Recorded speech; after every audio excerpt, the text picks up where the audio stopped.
बंदे का नाम क्या है, इधर गया।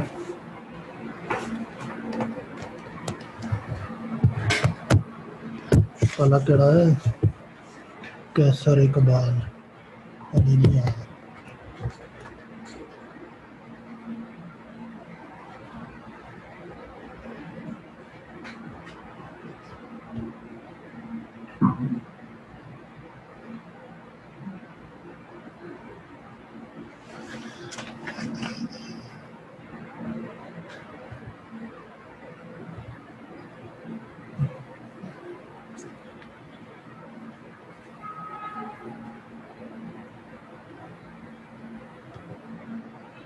पासन किधर गया।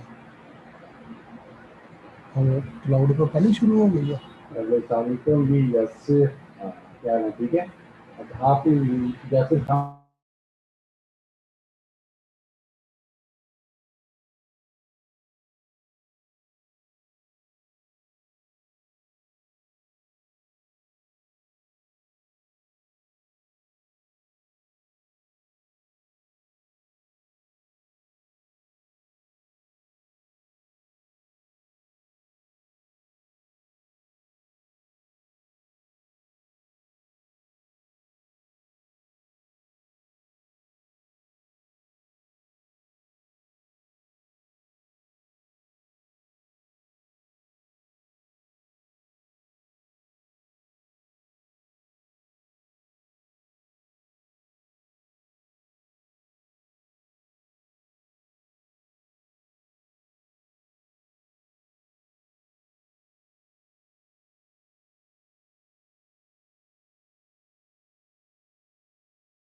घुमा अच्छा देखो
बिस्मिल्लाहिर्रहमानिर्रहीम। अस्सलाम वालेकुम सर, आवाज़ आ रही है आपको? जी सर, मुझे आवाज़ आ रही है। ठीक है। ठीक है। नहीं होती।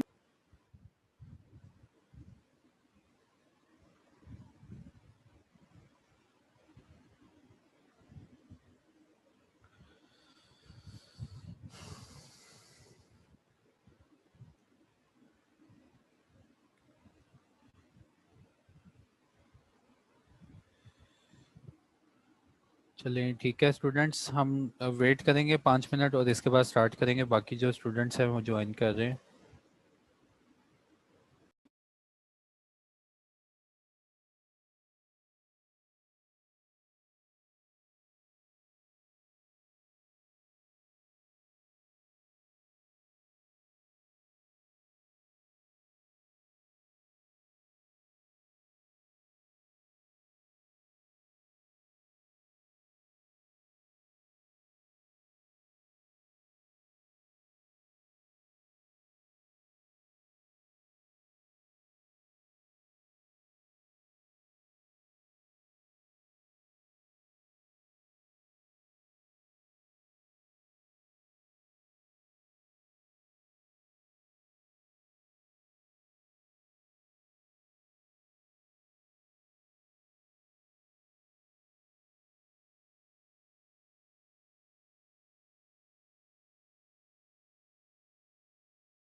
बिस्मिल्लाहिर्रहमानिर्रहीम। अस्सलाम वालेकुम डियर स्टूडेंट्स। हमारी जो एजेंडा आइटम थी डिविडेंड, ये मैंने प्रीवियस लेक्चर में कवर किया था कि डिविडेंड जो है इसको कौन प्रपोज करता है, कौन इसको फाइनलाइज करता है, और डिविडेंड की पेमेंट का जो मेथड है वो आप लोगों को बताया था। तो डिविडेंड से रिलेटेड जो है हमारी सिलेबस में सेक्रेटेरियल प्रैक्टिसेस नहीं है। हाँ, इसकी इंफॉर्मेशन और ये होता क्या है ये मैंने आप लोगों के साथ शेयर किया। अब एक छोटा सा सेक्शन बाकी बच गया हमारे पास इससे रिलेटेड कि अनपेड डिविडेंड जो है, इसके ऊपर है सेक्शन नंबर 244। तो सर अनपेड डिविडेंड क्या है? ऐसा डिविडेंड जो कि अनक्लेम्ड होता है, या ऐसा डिविडेंड जो कि कंपनी एक पे करती है रजिस्टर्ड एड्रेस पे, और वो डिविडेंड जो है रजिस्टर्ड शेयर होल्डर के पास नहीं पहुंचता या उसको कोई क्लेम नहीं करता। तो इन दैट केस ऐसे शेयर्स के ऊपर जो डिविडेंड है, कंपनी को रिक्वायरमेंट की गई है कि ऐसे डिविडेंड जिनके शेयर होल्डर्स का पता नहीं चलता, कोई रिसीव करने वाला नहीं, हाँ कोई ऐसे शेयर होल्डर्स जो एक्सपायर हो गए हैं और पीछे अभी उनका लीगल मैटर जो है वो ओपन है, अभी लीगल रिप्रेजेंटेटिव आपस में कोर्ट में फाइट कर रहे हैं, लेकिन पता नहीं कि किसको कितना शेयर मिलना है। तो ऐसे डिविडेंड के लिए रिक्वायरमेंट है कि कंपनी ऐसे डिविडेंड को एक सेपरेट अकाउंट में रखे। तो ये एक जो सेक्शन है इसको हम डील करते हैं और इसके बाद नेक्स्ट एजेंडा आइटम की तरफ चलेंगे। अनपेड डिविडेंड और unclaimed dividend. In case company के पास कोई अनक्लेम्ड या अनपेड डिविडेंड है तो उसके लिए कंपनी क्या करेगी, एक सेपरेट प्रॉफिट अकाउंट में इस पैसे को रखेगी, यानी कि सेविंग अकाउंट में ये पैसा कंपनी ने सबमिट करवाना है। और ये अकाउंट रिक्वायरमेंट है कि किसी स्केड्यूल बैंक में ओपन होना चाहिए। Company shall within a period of 90 days of making any deposit of amount to the unpaid dividend account prepare a statement and place it on its website।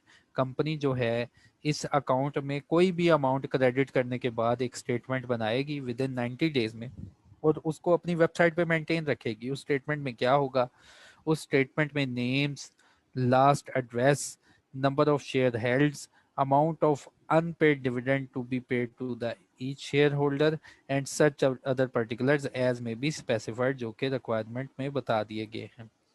इन्होंने बताया कि unpaid dividend की amount जब भी आपने इस अकाउंट में credit करनी है तो कंपनी ने क्या करना है, एक स्टेटमेंट बनानी है, उसमें ये सब नाम हो और उसमें वो सारे पर्टिकुलर्स हों जो कि एससीसीपी ने बताना है। तो वो स्टेटमेंट आपने अपनी वेबसाइट पे प्लेस रखनी है विद इन 90 डेज। जब भी तुम एक अमाउंट इस अकाउंट में प्लेस करोगे तो विद इन 90 डेज आपने उस स्टेटमेंट को अपडेट करते जाना है। Any person claiming to be entitled, फिर इसके बाद अगर किसी पर्सन का कोई क्लेम है उस डिविडेंड की तरफ तो वो कंपनी को एक एप्लीकेशन करेगा। कंपनी जो है एप्लीकेशन रिसीव होने के विद इन 30 डेज उस पर्सन को जो कि कंप्लेन कर रहा है कि डिविडेंड उसे मिलना चाहिए और उसका शेयर बनता है, उसको अमाउंट क्रेडिट कर देगी। फिर क्योंकि कंपनी ने ये डिविडेंड किसी एक प्रॉफिट मेकिंग अकाउंट में फेंका था तो लॉ की रिक्वायरमेंट है इस डिविडेंड के ऊपर, इस इन पैसों के ऊपर जो भी इंटरेस्ट कमाया है, जो भी प्रॉफिट कमाया है बैंक से, वो तुमने अपनी सोशल कॉर्पोरेट रिस्पॉन्सिबिलिटीज के ऊपर लगाना है। इसके बाद where any dispute, embargo or restriction on payment of any unclaimed dividend or where an adjudication is pending before the competent authority। जहां बताया गया कि डिस्प्यूट हो, एम्बार्गो का मतलब होता है रिस्ट्रिक्शन, या कोई रिस्ट्रिक्शन या कोई बैन हो किसी पेमेंट के ऊपर, या किसी कोर्ट में किसी पर्सन की एडजुडिकेशन हो रही है, उसको इंसॉल्वेंट करने लगे हैं, the company shall process the claim after the settlement of the dispute, removal of embargo और रिस्ट्रिक्शन। तो यहाँ पे बताया कि अगर आपने पेमेंट करनी है इस मैटर में कि जो मैटर कोर्ट के पास पेंडिंग है या किसी मैटर के ऊपर रिस्ट्रिक्शन लगी हुई है, तो पेमेंट तब करनी है जब ये कोर्ट वगैरह से मामला क्लियर हो जाएंगे। Company shall make appropriate disclosures in the financial statements. तो हमें पता है कि कंपनी जो है अपने फाइनेंशियल स्टेटमेंट्स में इसके हवाले से डिस्क्लोजर भी करेगी, जिसमें वो डिटेल बताएगी कि कितनी अमाउंट इस डिविडेंड, अनक्लेम्ड डिविडेंड में क्रेडिट है और कितनी अमाउंट जो है इस ड्यूरिंग द पीरियड क्रेडिट हुई, तो ये सारे पर्टिकुलर्स इस स्टेटमेंट में मेंटेन रखने हैं। अगर कंपनी कोई डिफॉल्ट मेक करती है तो कंपनी के ऊपर लेवल 3 का फाइन लगता है। तो बच्चों आज मैंने कंप्लीट कर दिया हमारी एजेंडा आइटम जो थी डिविडेंड को। नेक्स्ट हमारी जो एजेंडा आइटम है नेक्स्ट जो हमारी एजेंडा आइटम है वो है डायरेक्टर्स के ऊपर। तो यहाँ तक अगर किसी का कोई क्वेश्चन है वो आस्क करें। डिविडेंड क्लियर है आप लोगों को? तो इसके बाद हम अपनी नेक्स्ट जो आइटम है उसकी तरफ चलें।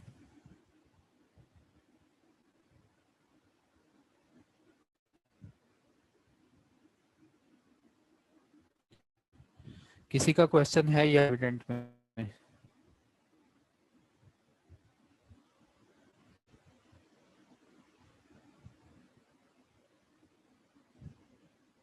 डेज वाला ठीक है। ठीक है, मेरे पास 3 क्वेश्चन आए।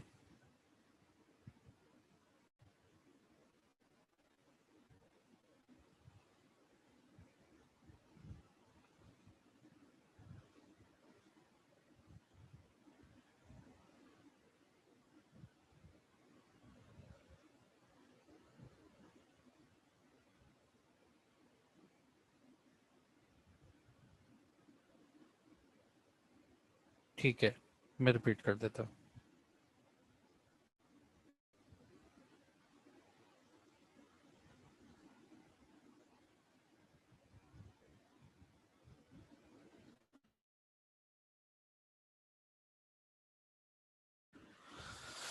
ठीक है ना, देखें, अनक्लेम डिविडेंड ऐसे डिविडेंड जो कि शेयर होल्डर्स को किसी वजह से क्रेडिट नहीं किए जा सके।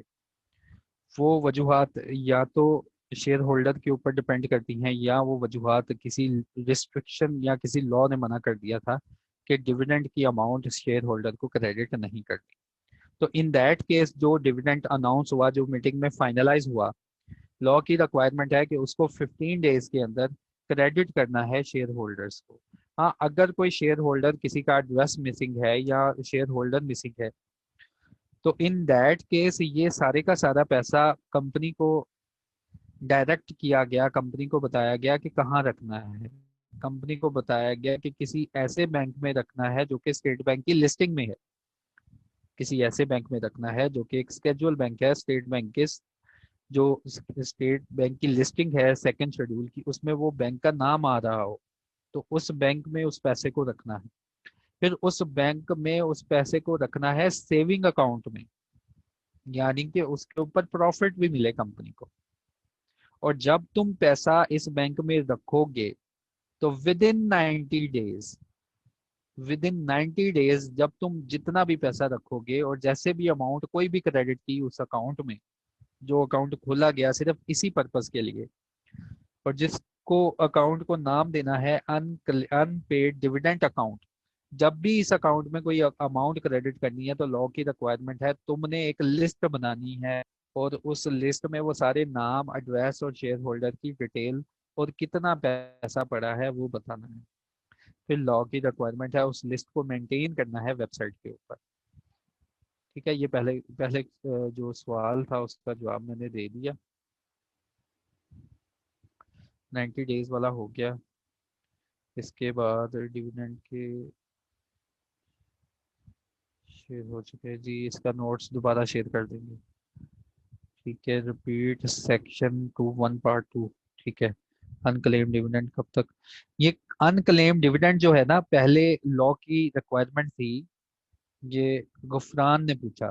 गुफरान, जब ये कंपनी एक्ट अमेंडमेंट नहीं ना आई थी तो पहले जो पुराना सेक्शन था उसमें रिक्वायरमेंट थी कि कंपनी ये जो डिविडेंड है ना विद इन 90 डेज अपने पास रखती है और 90 डेज के बाद वो एससीसीपी के अकाउंट में क्रेडिट करेगी।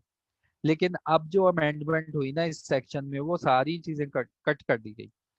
अब इसी कंपनी को फोर्स किया गया कि आप अपने पास वो अमाउंट रखें, उसको यूज नहीं करना, एक सेपरेट अकाउंट में रखना है और उस अकाउंट को प्रॉफिट मेकिंग अकाउंट में रखना है, सेविंग अकाउंट में रखना है, और उसके ऊपर जो तुम्हें प्रॉफिट आएगा ना वो आप सोशल रिस्पॉन्सिबिलिटीज पूरी करने के ऊपर लगाओ, चैरिटेबल पर्पसेस पे लगाओ, इन्वायरमेंट प्रोटेक्शन पे लगाओ, ठीक है।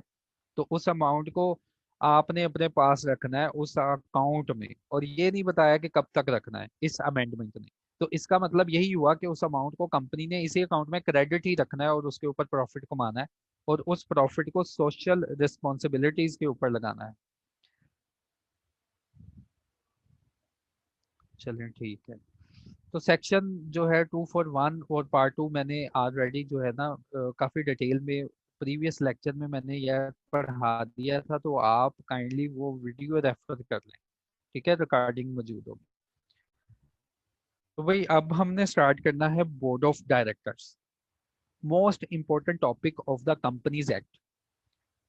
कॉर्पोरेट इन्वायरमेंट में बोर्ड ऑफ डायरेक्टर्स का ये मोस्ट इंपॉर्टेंट चैप्टर है, और अगर अगर मैं ये बात बताऊं कि पेपर में एटलीस्ट 50 to 60% जो है डायरेक्टर्स से रिलेटेड बातें होती हैं, तो वो गलत नहीं है। पेपर पॉइंट ऑफ व्यू से भी बहुत इंपॉर्टेंट चैप्टर, और लेंथ में काफी है, पढ़ाऊंगा समझ आएगा, लेकिन इसकी लेंथ बहुत ज्यादा है। क्यों इतनी लेंथ ज्यादा है यार? डायरेक्टर्स को याद रखना, अगर पावर दी गई है तो बड़ी पावर के साथ बड़ी रिस्पॉन्सिबिलिटीज भी आती है। तो उन रिस्पॉन्सिबिलिटीज को कवर किया गया आने वाले सेक्शंस में।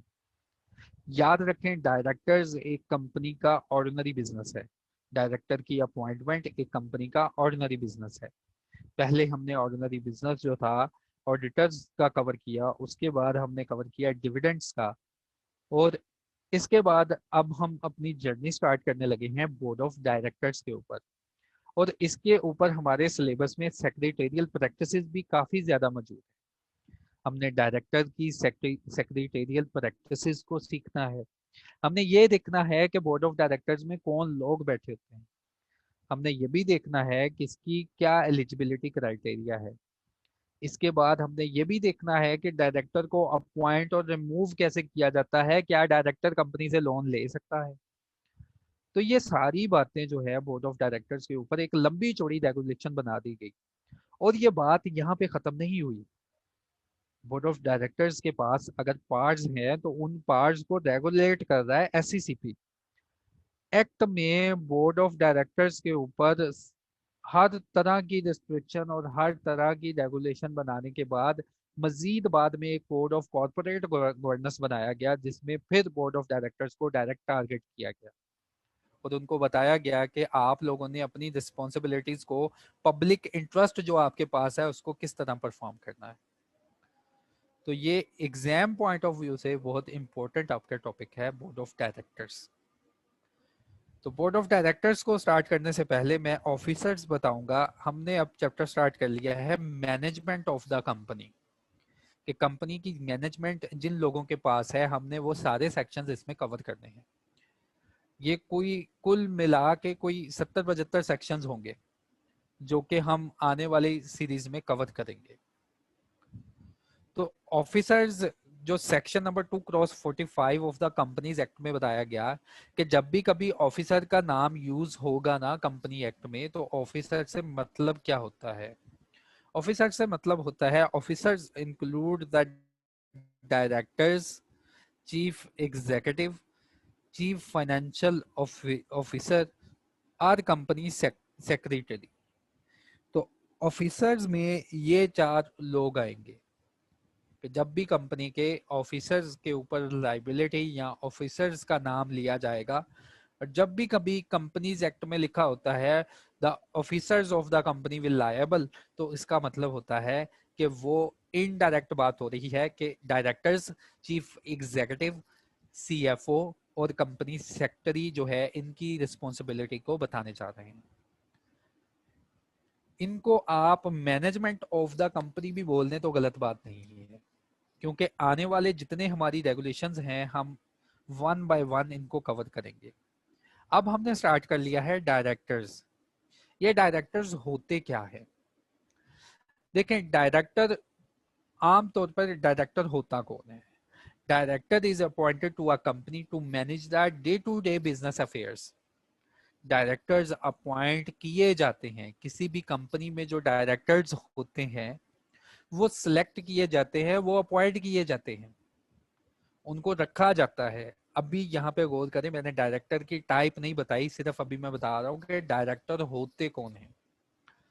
डायरेक्टर ऐसे लोग होते हैं जिनको कंपनी, किसी खास कंपनी को मैनेज करने के लिए, उनकी day to day decision making के लिए उनको अपॉइंट किया जाता है। देखिए यहाँ पे बात एक याद रखें, सुप्रीम पावर है शेयर होल्डर्स के पास। शेयर होल्डर्स जो है मीटिंग अटेंड करते हैं, share holders annual general meeting attend करते हैं या चंद मीटिंग अटेंड करते हैं और उस मीटिंग में कुछ फैसले देते हैं। लेकिन क्या हर फैसले के लिए शेयर होल्डर्स को चल के आना पड़ेगा, मीटिंग करनी पड़ेगी और डेली मीटिंग करनी पड़ेगी? तो शेयर होल्डर्स कुछ अपनी बात जो है डायरेक्टर्स को ट्रांसफर कर देते हैं और इसको बोलते हैं कि डायरेक्टर्स रख लेते हैं किसी भी कंपनी के day to day business affairs को मैनेज करने के लिए, day to day business affairs, day to day decision making के लिए। And to ensure the all statutory filing obligations are met. और डायरेक्टर को इसलिए रखा जाता है कि ये इंश्योर करें कि हम लीगल जो है रिक्वायरमेंट उनको भी फुलफिल कर रहे हैं या नहीं। Directors must act lawfully and honestly and make decision for the benefit of the company and its member. तो यहाँ पे लॉ की टर्म है, उन्होंने बताया कि डायरेक्टर्स जो होते हैं ये दयानतदारी से काम करें, लॉ की परवियन में रहते हुए काम करें और जो भी काम करेंगे, जो भी डिसीजन लेंगे वो for the benefit of the company होगा और उस डिसीजन से मेंबर्स को फायदा पहुंचेगा। डायरेक्टर की पोजीशन क्या है? लॉफुल डायरेक्टर की पोजीशन है कि डायरेक्टर को ट्रस्टी और डायरेक्टर को एजेंट ऑफ द कंपनी भी बोला जाता है। कि डायरेक्टर एक तरफ तो लोगों का पैसा है इनके पास, इनके ऊपर ट्रस्ट है लोगों का कि ये पैसा उसी बिजनेस में लगाएंगे जिस पर्पस के लिए कंपनी को बनाया गया है, और उसके बाद ये डायरेक्टर्स जो हैं कंपनी को रिप्रेजेंट करेंगे, तो इसलिए बोल दिया जाता है कंपनी के ये एजेंट भी है। तो लॉ में सेक्शन नंबर 2/25 में डायरेक्टर्स की लीगल डेफिनेशन मौजूद है। डायरेक्टर की डेफिनेशन क्या है? Director include any person occupying the position of a director by whatever name card. देखो कंपनी एक्ट ने एक बिल्कुल जनरल सी आपको डेफिनेशन बता दी। कंपनी एक्ट ने कहा डायरेक्टर का मतलब बिल्कुल ये नहीं कि एक सूटेड वुटेड बंदा है तो वही आपने डायरेक्टर का नाम उसको देना है। कंपनी एक्ट ने कहा मेरी तरफ से यार डायरेक्टर वो है जो कि डायरेक्टर्स के इख्तियारात रखता हो। डायरेक्टर इंक्लूड्स एनी पर्सन, इसमें कोई भी पर्सन शामिल हो सकता है, occupying the position of a director, जिसके पास वो सारे इख्तियारात हो। लेट्स सपोज कि अगर कोई एम्प्लॉय ऑफ द कंपनी है, इस डेफिनेशन के हवाले से मैं एक्सप्लेन करने लगा हूं कि ये डेफिनेशन क्या कहती है। ये डेफिनेशन कहती है कि अगर कोई एम्प्लॉय ऑफ द कंपनी है, अगर उसके पास वो सारे इख्तियारात है जो कि एक डायरेक्टर के पास होने चाहिए, जो कि लॉ की नज़र में एक डायरेक्टर के पास होने चाहिए, तो लॉ की नज़र में वो एम्प्लॉय भी आपका डायरेक्टर है। ठीक है, तो लॉ ने क्या बता दिया, डायरेक्टर इंक्लूड्स एनी पर्सन, कहता है डायरेक्टर में वो हर पर्सन शामिल है जो कि डायरेक्टर की पोजीशन पे होगा और उसको आप अपने कंपनी में बाय व्हाटएवर नेम कॉल्ड, उसको किसी भी नेम से पुकारो, कंपनी एक्ट कहता है मेरे लिए वो डायरेक्टर है। ठीक है, डायरेक्टर इंक्लूड्स, डायरेक्टर में शामिल है हर वो पर्सन जिसके पास डायरेक्टर्स के इख्तियारात है, जिसके पास डिसीजन मेकिंग पावर्स है। ठीक है, तो कंपनी एक्ट ने कहा हर वो पर्सन मेरे लिए डायरेक्टर है कंपनी का। उसके बाद उसको किसी मर्जी नाम से आप पुकारो, लेकिन कंपनी एक्ट की नजर में वो पर्सन डायरेक्टर है। तो ये लॉ की डेफिनेशन थी कि डायरेक्टर होता कौन है। टाइप्स ऑफ कंपनीज डायरेक्टर, ये डायरेक्टर कितनी किस्म के होते हैं। देखिए, डायरेक्टर को किसी भी एंगल से आप कैटेगराइज कर सकते हैं। जो बोर्ड ऑफ डायरेक्टर्स में, बोर्ड में जो लोग बैठते हैं वो कितनी किस्म के होते हैं, उनकी कौन कौन सी पार्ट्स होती हैं, उनकी नेचर ऑफ वर्क और उनकी पार्ट्स से उनको डिवाइड कर लिया जाता है डिफरेंट कैटेगरीज में। तो फर्स्ट वन, यार मेरे पास एक कैटेगरी है whole time director. Whole time director क्या है सर? आप लोगों ने नेम सुना होगा, finance director, production director, human resource director, legal director. ठीक है, किसी भी कंपनी में कोई ऐसी पोजीशन होती है जिसमें जो एम्प्लॉय ऑफ द कंपनी होते हैं, होते एम्प्लॉय ऑफ द कंपनी है, ये अपने पास बात नोट करें।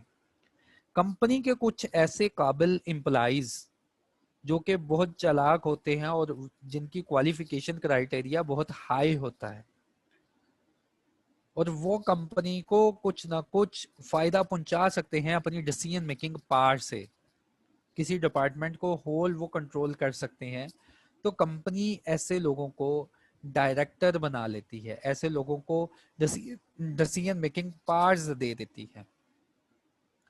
इन लोगों को बोला जाता है होल टाइम डायरेक्टर्स। ऐसे डायरेक्टर्स अपने पास लिख लें जो कि एम्प्लॉय ऑफ द कंपनी होते हैं,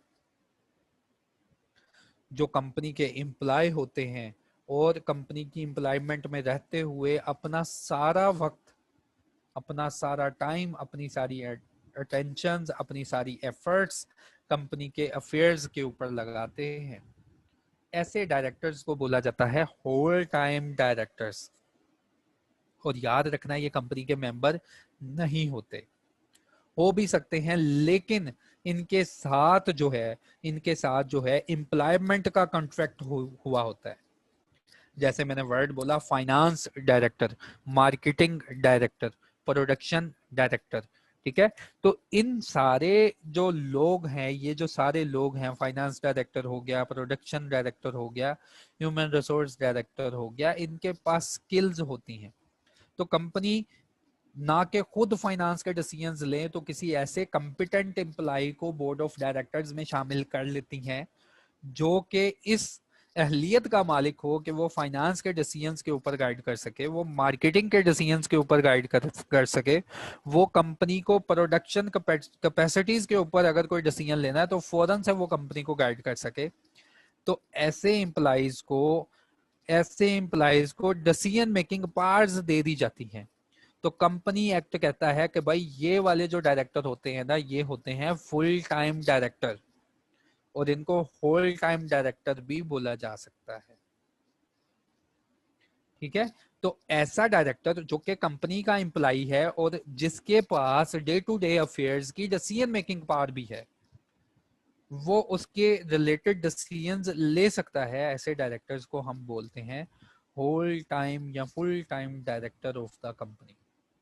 और ये ऐसा डायरेक्टर होता है जो कि कंपनी का इटसेल्फ एम्प्लॉय होता है। एग्जीक्यूटिव डायरेक्टर्स, कुछ ऐसे मेंबर्स होते हैं कंपनी के जो कि डायरेक्टर अपॉइंट कर लिए जाते हैं। याद रखिएगा, कुछ ऐसे मेंबर्स होते हैं कंपनी के जो कि डायरेक्टर्स अपॉइंट कर लिए जाते हैं, और इन डायरेक्टर्स के पास कुछ डिसीजन मेकिंग पावर्स होती हैं। ये ऐसे लीडर्स होते हैं, ये ऐसे एग्जीक्यूटिव डायरेक्टर्स होते हैं जो कि कंपनी को उसके कल्चर में डेवलपमेंट की मदद देते हैं। इनके पास डिसीजन मेकिंग पावर होती है, ये एम्प्लॉयज को मोटिवेट करते हैं, ये ओवरऑल कंपनी का स्ट्रेटेजिक प्लान बनाते हैं। यानी कि इनके पास पॉलिसी मेकिंग पावर्स होती हैं। ऐसे डायरेक्टर्स जो कि होते मेंबर्स हैं, लेकिन इनको इलेक्ट कर लिया जाता है कि कंपनी को आप गाइड करें, कंपनी को अपनी डिसीजन मेकिंग पार्ट से कंपनी को गाइड करें और कंपनी के अफेयर्स को कंट्रोल करें। तो ऐसे डायरेक्टर्स को हम बोलते हैं एग्जीक्यूटिव डायरेक्टर्स। ऐसे डायरेक्टर जो कि अपॉइंटेड करते हैं, अपॉइंटमेंट जिनकी होती है बोर्ड ऑफ डायरेक्टर्स में, और उनके पास डिसीजन मेकिंग पावर्स होती है। और याद रखना है कि ये ऐसे डायरेक्टर्स होते हैं जो कि मेंबर ऑफ द कंपनी भी होते हैं। और बाज दफा तो ये भी कहना गलत नहीं होगा कि ये इलेक्शन लड़के बोर्ड ऑफ डायरेक्टर्स में आते हैं।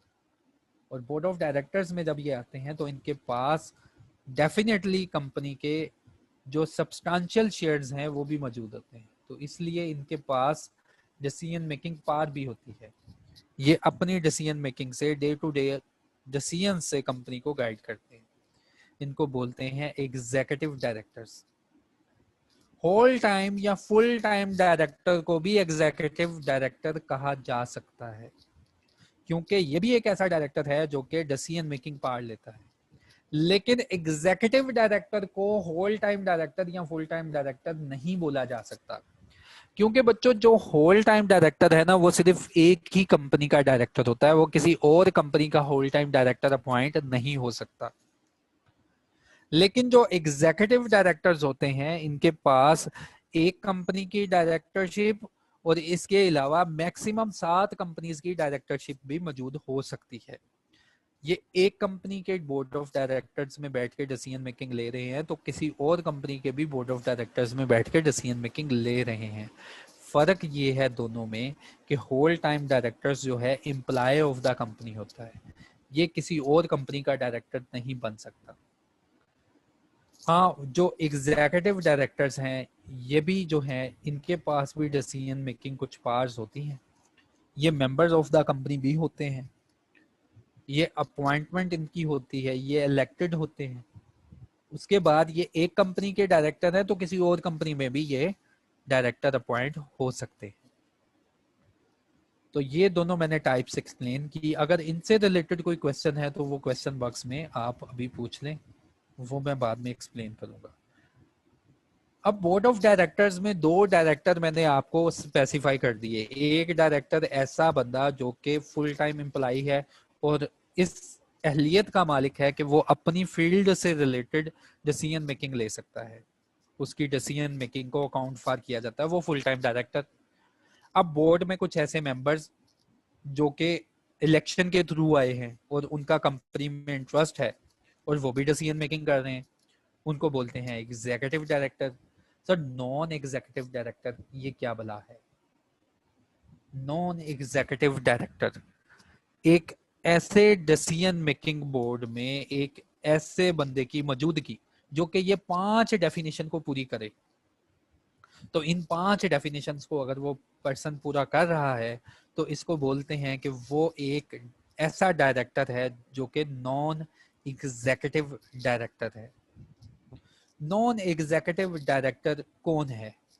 लॉ ने बताया, सुनो, कहता है जी ऐसा person on the board of the company, ऐसा पर्सन जो कि बोर्ड ऑफ डायरेक्टर्स में बैठा हुआ है, who is not from the executive management team and may or may not be independent।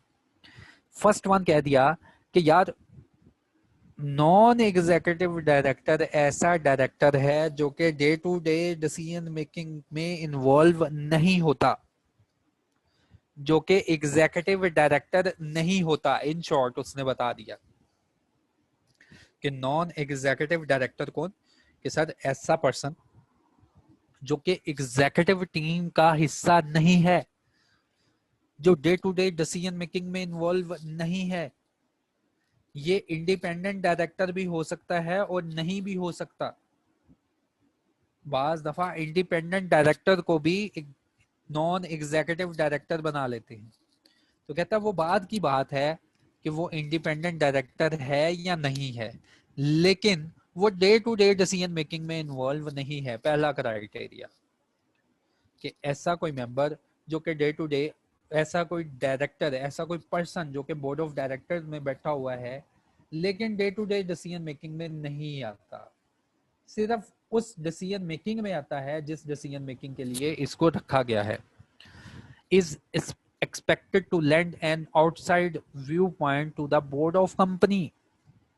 ये हमेशा कंपनी को उसी व्यू पॉइंट के ऊपर गाइड करेगा जिससे रिलेटेड इसको रखा गया है। जैसे लेट्स सपोज हम लीगल एडवाइसेस के लिए एक नॉन एग्जीक्यूटिव डायरेक्टर रखते हैं और उसको हम अपॉइंट कर लेते हैं अपने पास कि जब भी बोर्ड की मीटिंग हो और जब भी लॉ के रिलेटेड डिसीजन मेकिंग लेनी हुई ना, तो हम आपकी सर्विसेज लेंगे, आप बोर्ड ऑफ डायरेक्टर में आ जाएं। किसी क्वालिफाइड एडवोकेट को रख लिया तो वो क्वालिफाइड एडवोकेट जो है ना सिर्फ उसी मीटिंग में आएगा जिस मीटिंग में इसको बुलाया जाएगा और जिस मीटिंग में इसकी डिसीजन मेकिंग रिक्वायर्ड हुई। तो लॉ ने कहा कि नॉन एग्जीक्यूटिव डायरेक्टर, सुन लो बच्चों, पहला वो डायरेक्टर जो कि day to day decision making में इन्वॉल्व नहीं होता। दूसरा, उसका एक और क्राइटेरिया, सिर्फ उसी बात के ऊपर अपना व्यू पॉइंट देता है जिस बात के लिए इसको रखा गया है।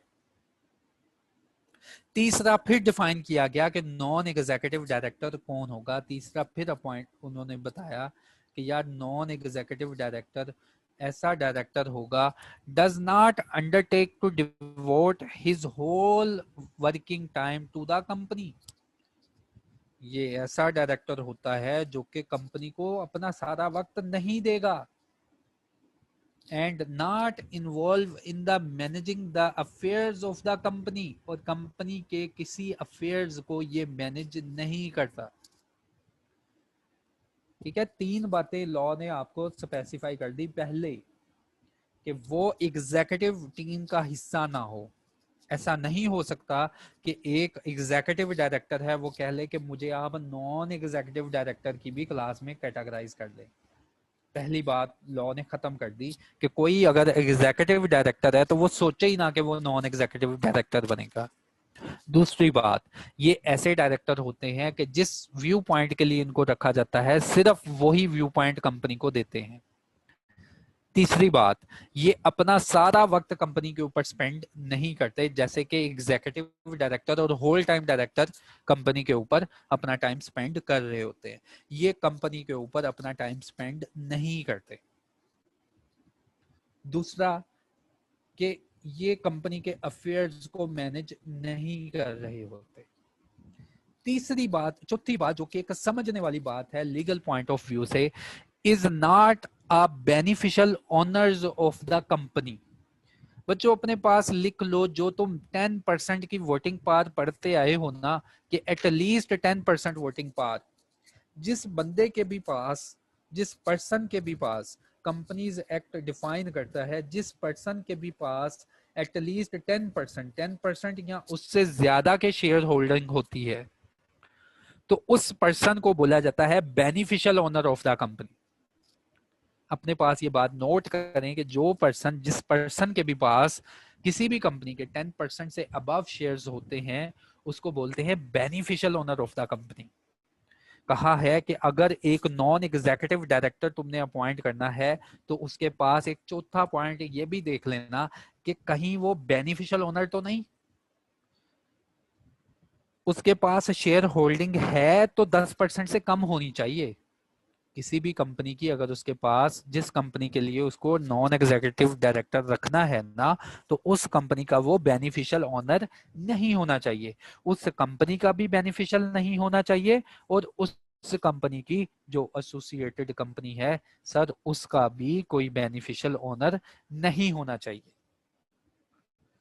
ठीक है, तो डी पॉइंट समझने वाला है कि नॉन एग्जीक्यूटिव डायरेक्टर ना तो मैनेजमेंट, एग्जीक्यूटिव मैनेजमेंट में से होगा कोई, ये सिर्फ कंपनी को वो व्यू पॉइंट देंगे जो जिनके लिए इनको रखा गया, और ये सारा वक्त कंपनी को नहीं देंगे। चौथा कि इनके पास अगर शेयर होल्डिंग भी हुई तो 10% से बिलो होगी, इसका मतलब ये बेनिफिशियल ओनर नहीं होंगे कंपनी के। और लास्ट पॉइंट, ये कंपनी से कोई पैसा विड्रॉ नहीं करेंगे एक्सेप्ट, ये कंपनी से कोई फी नहीं लेंगे एक्सेप्ट मीटिंग फी के अलावा। जिस मीटिंग में इनको बुलाया जाएगा, जिस मीटिंग में इनकी जो स्किल्स है उनको यूज किया जाएगा, उसी मीटिंग से रिलेटेड इनको पैसा दिया जाएगा। इसके अलावा इनको कोई पैसे की पेमेंट नहीं होगी। Does not draw any remuneration from the company except the meeting fee। जिस मीटिंग में इनका व्यू पॉइंट यूज हुआ, जो मीटिंग फी इनके साथ तय हुई है जनरल मीटिंग में, तो जिस स्केल के मुताबिक इनको बता दिया गया कि जिस मीटिंग में अगर तुम एक मीटिंग तुमने अटेंड की और उस तुम मीटिंग में आए तो तुम्हें लेट्स सपोज 60,000 जो है वो देंगे। तो कहता है जी जिस मीटिंग के लिए बुलाया उस मीटिंग के लिए आया और उसी मीटिंग की बस इसको फी दो और फर्क करो। इसको बोलते हैं नॉन एग्जीक्यूटिव डायरेक्टर। होपफुली मैंने इसको बहुत डिटेल में बता दिया है कि नॉन एग्जीक्यूटिव डायरेक्टर होता कौन है। देखें अब independent director. Board of director में एक ऐसा बंदा जिसका कंपनी के ना तो किसी डायरेक्टर से कोई रिलेशन है, ना तो उसका कंपनी में इंटरेस्ट है, लेकिन वो फिर भी बोर्ड ऑफ डायरेक्टर्स में बैठा हुआ है, ऐसे पर्सन को हम बोलते हैं इंडिपेंडेंट डायरेक्टर। अच्छा ये कैसा पर्सन है यार कि बोर्ड ऑफ डायरेक्टर्स एक अहम पोजीशन है जो कि कंपनी के डिसीजन मेकिंग ले रही है, कंपनी की डिसीजन मेकिंग ले रही है, जिसमें एग्जीक्यूटिव डायरेक्टर वो डायरेक्टर जिनका पैसा लगा हुआ है और वो भी अपॉइंट होके आगे हैं, एक नॉन एग्जीक्यूटिव डायरेक्टर जिनको हम जिसका जो बेनिफिशियल ओनर नहीं है कंपनी का, जो कि एक क्वालिफाइड जो पर्सन है, लेकिन फिर भी हमने उसको अपने बोर्ड ऑफ डायरेक्टर्स में रख लिया कि हमें इन केस अगर लॉ से रिलेटेड कोई मैटर्स हैं तो इससे पूछ लेंगे, कोई अदर सोशल इन्वायरमेंट से रिलेटेड कोई मैटर है तो इससे पूछ लेंगे। तो इसके अलावा फुल टाइम डायरेक्टर भी हमारे पास मौजूद है, लेकिन है वो एम्प्लॉय, फुल टाइम डायरेक्टर है, क्वालिफाइड मेंबर है वो एम्प्लॉय। ये इंडिपेंडेंट डायरेक्टर कौन आ गया? तो बच्चों याद रखना है बोर्ड ऑफ डायरेक्टर्स के पास लोगों का ट्रस्ट होता है, उस ट्रस्ट को ये लोग, उस पैसे को ये लोग सही तरह यूज कर रहे हैं, डिसीजन मेकिंग उसके ऊपर सही तरह ले रहे हैं या नहीं, तो मेंबर्स जो है एक इंडिपेंडेंट डायरेक्टर भी अपॉइंट कर देते हैं। इंडिपेंडेंट डायरेक्टर एक ऐसा पर्सन होता है, ऐसा क्वालिफाइड मेंबर होता है, और इसके ऊपर डिटेल में हमने पढ़ना है, हमारे सिलेबस में मौजूद है कि इंडिपेंडेंट डायरेक्टर कौन होता है, इसकी एलिजिबिलिटी क्राइटेरिया क्या है, इसको कौन अपॉइंट करेगा, इसकी मुद्दत क्या होती है, सारी डिटेल में रेगुलेशन मौजूद है। हाँ लेकिन यहाँ पे डेफिनेशन से रिलेटेड एक बात लाजमी तुम्हें याद करने वाली है कि इंडिपेंडेंट डायरेक्टर अगर है तो क्या है? एक ऐसा डायरेक्टर जो कि कंपनी या उसकी किसी सब्सिडरी से उसका कोई लेना देना नहीं, उसकी होल्डिंग कंपनी से कोई लेना देना नहीं, ये बिल्कुल आजाद पर्सन है, और इसको उठा के बोर्ड ऑफ डायरेक्टर्स में बैठा दिया जाता है ताकि बोर्ड ऑफ डायरेक्टर्स अपनी पावर्स को वैसे ही यूज करें और उन्हीं लिमिट्स में यूज करें जो कि कंपनी के लिए बेनिफिशियल हो। इसलिए ऐसे डायरेक्टर्स को कह दिया जाता है इंडिपेंडेंट डायरेक्टर्स, और इसकी डेफिनेशन देखो कितनी सख्त है। An independent director mean a director who is not connected or doesn't have any other relationship। उन्होंने कह दिया कि ना तो इसका कोई कनेक्शन बनता है और ना ये इसका कोई रिलेशन बनता है, वेदर फाइनेंशियल और अदरवाइज, ना तो इसका मॉनेटरी, ना तो इसका पैसों का कंपनी के साथ लेन देन है, ना ये किसी का रिश्तेदार है, इसका कोई किसी से कनेक्शन नहीं बनता विद द कंपनी, कंपनी के साथ, इट्स एसोसिएटेड कंपनी, उसकी एसोसिएटेड कंपनी के साथ, सब्सिडरी के साथ, होल्डिंग कंपनी के साथ, इवन के किसी डायरेक्टर के साथ भी इस पर्सन का कोई ताल्लुक नहीं बनता, लेकिन फिर भी इसको उठा के बोर्ड ऑफ डायरेक्टर्स में रख दिया गया। क्यों रख दिया गया? He can reasonably be perceived as being able to exercise independent business judgment। कहता है जहां पे जजमेंट बाइज्ड हो जाए ना, डायरेक्टर हमेशा जब भी डिसीजन लेंगे अपने इंटरेस्ट को देखते हुए लेंगे, कि मेरी शेयर वैल्यू, मेरे पैसे को नुकसान ना हो। लेकिन ये जो इंडिपेंडेंट डायरेक्टर बोर्ड में अपॉइंट कर लिए जाते हैं, ये इनको सोचा जाता है कि यार ये ऐसे वक्त में काम आएंगे जहां कंफ्लिक्ट ऑफ इंटरेस्ट आ जाता है, जहां बोर्ड ऑफ डायरेक्टर खुद इन्वॉल्व होते हैं। ऐसा तो नहीं कि डायरेक्टर किसी ऐसी कंपनी के साथ कॉन्ट्रैक्ट करने लगा है जो कि उस कंपनी में उसके ज्यादा से ज्यादा शेयर्स हैं और उस कंपनी में उसकी भी इन्वेस्टमेंट इन्वॉल्व है। ऐसा तो नहीं कि चीजें जो है डिस्काउंट पे बेची जा रही हैं। ऐसा तो नहीं सेल परचेज किसी ऐसी कंपनी के साथ हो रही है जिसमें डायरेक्टर पार्टनर है या कोई एसोसिएटेड पर्सन है।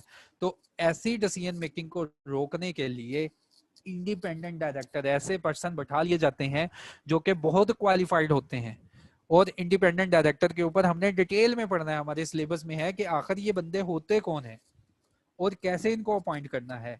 तो ये ऐसे बंदे होते हैं जो कि जिनका देखो कोई कंफ्लिक्ट ऑफ इंटरेस्ट नहीं है, जिनका कंपनी में ना तो रिलेशनशिप है और ना कोई फाइनेंशियल लेना देना है। ये सिर्फ और सिर्फ मीटिंग फी लेते हैं, जिस मीटिंग में ये आते हैं उसकी फी लेते हैं और ये अपनी जजमेंट वहां पे यूज करते हैं जहां कोई कंफ्लिक्ट ऑफ इंटरेस्ट अराइज हो रहा हो। ये देखते हैं कि डायरेक्टर अपनी जजमेंट जो है वो बायस्ड वे से यूज तो नहीं कर रहे।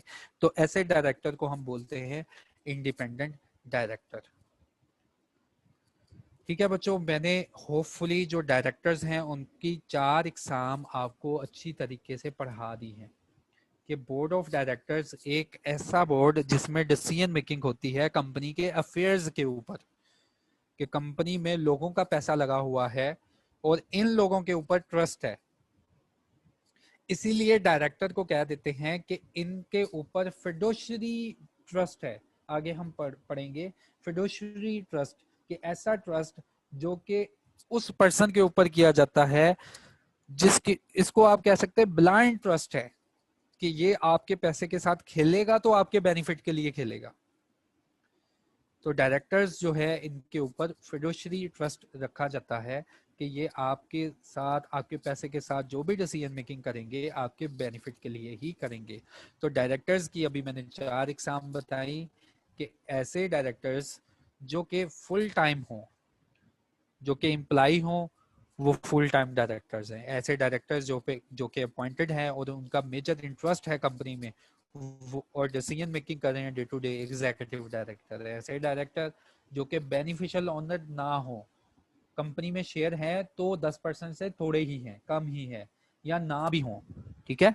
और इनको सिर्फ और सिर्फ उस व्यू पॉइंट के लिए बुलाया जाता है जिनके लिए इनकी जरूरत होती है, वो नॉन एग्जीक्यूटिव डायरेक्टर। और independent director most qualified professional बंदे जो हमने अभी पढ़ने हैं अपने सिलेबस में और डिटेल में रिक्वायरमेंट मौजूद है इनके ऊपर। इसके अलावा यार डायरेक्टर की बुक्स में और भी एग्जाम है कि जी अल्टरनेटिव डायरेक्टर, ऐसा डायरेक्टर कि जब एक पर्सन, एक डायरेक्टर कहीं काम के लिए बाहर जाने लगा है, अपनी जगह किसी और को अपॉइंट करके चला गया अल्टरनेटिव डायरेक्टर, तो वो ड्यूरिंग द कोर्स हम ये सारी टाइप्स डील कर लेंगे। अभी के लिए जो टाइप्स मुझे जरूरत है आपसे, वो इन 4 लोगों में फर्क रखना है, क्योंकि जब आगे पेनल्टी लेवल्स आएंगे तो आपको लॉ बताएगा मैं उस पर्सन की बात कर रहा हूं जो फुल टाइम डायरेक्टर है या मैं उस पर्सन की बात कर रहा हूं जो कि इंडिपेंडेंट डायरेक्टर है, ठीक है। तो ऐसे वर्ड्स आगे आगे हैं, आगे आने हैं आपके सिलेबस में, तो उनसे फेमिलियर आपको इसलिए होना पड़ेगा क्योंकि उनके वर्ड्स यूज हुए होंगे और आपको पता होना चाहिए कि वो पर्सन, वो सेक्शन किस पर्सन को टारगेट कर रहा है। तो section number 181, protection to the independent and non executive directors. Law ने इंडिपेंडेंट डायरेक्टर्स और नॉन एग्जीक्यूटिव डायरेक्टर्स को प्रोटेक्ट किया। कहता है जब भी कंपनी कोई गलती या कोई ओमिशन करेगी किसी भी डिसीजन मेकिंग में, अगर डायरेक्टर्स जो है कोई डिसीजन मेकिंग गलत यूज करते हैं, तो क्या सारे ही सारे बोर्ड को एससीसीपी सजा दे देगा या सारे की सारे बोर्ड ऑफ डायरेक्टर्स के ऊपर पेनल्टी लग जाएगी? क्योंकि आगे हमने पढ़ना है ना कि वो बोलेगा board of director will be liable for a fine of level 2, level 3, level 1, ठीक है। तो इसका क्या मतलब कि जितनी टाइप्स पड़ी हैं सबके ऊपर फाइन आ जाएगा? तो सेक्शन 181 ने प्रोटेक्शन फ्राहम की गई इंडिपेंडेंट डायरेक्टर को और एग्जीक्यूटिव डायरेक्टर को। इन लोगों को कहा गया कि आप बोर्ड ऑफ मीटिंग में बैठें, लेकिन आपको सिर्फ उसी नेग्लिजेंस के ऊपर पकड़ा जाएगा जो आपसे रिलेटेड होगी। Independent director and non executive director, law ने कहा इंडिपेंडेंट डायरेक्टर और नॉन एग्जीक्यूटिव डायरेक्टर सिर्फ और सिर्फ उस डिसीजन मेकिंग के लिए इन्वॉल्व होंगे, उस डिसीजन मेकिंग के लिए रिस्पॉन्सिबल होंगे। कौन सी डिसीजन मेकिंग के लिए? shall be held liable only in respect of such acts of omission or commission by a listed company or a public sector company which had occurred with his knowledge attributable through the board process and with his consent or convenience or where he had acted diligently। तो भाई independent director और non executive director की requirement होती है listed company के लिए। अपने पास note कर लो, लिस्टेड कंपनी और पब्लिक सेक्टर कंपनी के ऊपर लाजमी है कि वो अपने बोर्ड ऑफ डायरेक्टर्स में इंडिपेंडेंट डायरेक्टर और नॉन एग्जीक्यूटिव डायरेक्टर रखें। लॉ ने कहा कि इंडिपेंडेंट डायरेक्टर और नॉन एग्जीक्यूटिव डायरेक्टर सिर्फ वहां पे लायबल होंगे जहां पे उन्होंने कोई ओमिशन या कमीशन, ऐसी ओमिशन जो कि जानबूझ के हो गई या गलती से हो गई, लेकिन इन्होंने उसके ऊपर डिसीजन मेकिंग दी और इनकी गाइडलाइन के ऊपर कंपनी ने अप्लाई किया। तो लॉ ने कहा ये सिर्फ और सिर्फ उसी डिसीजन मेकिंग के लिए जवाबदेह होंगे, और अगर कोई फाइन हुआ तो उसी डिसीजन मेकिंग से रिलेटेड हुआ तो ये बंदे भी इन्वॉल्व होंगे। इनके अलावा कंपनी के डायरेक्टर्स रिस्पॉन्सिबल है अगर वो कोई डिसीजन मेकिंग गलत करते हैं।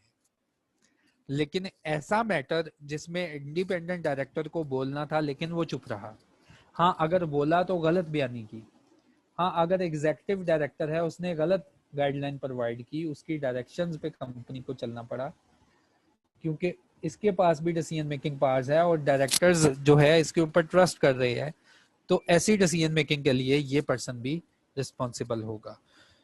तो ये एक लॉ ने प्रोटेक्शन दी इंडिपेंडेंट डायरेक्टर को और नॉन एग्जीक्यूटिव डायरेक्टर को। Minimum number of directors of a company, किसी एक कंपनी में कितने कम से कम डायरेक्टर होते हैं। सिंगल मेंबर कंपनी जो कि अभी हमने पढ़नी है, जो सिंगल मेंबर कंपनी है, SMC shall have at least one director। Single member company जिसका एक ही मेंबर होता है, लॉ ने रिक्वायर कर दिया कि उसमें कम से कम एक डायरेक्टर तो लाजमी होगा। उसके बाद every other private company, single member company एक प्राइवेट कंपनी होती है, इसके अलावा अगर कोई प्राइवेट कंपनी है तो उस कंपनी के लिए every other private company shall have not less than 2 directors.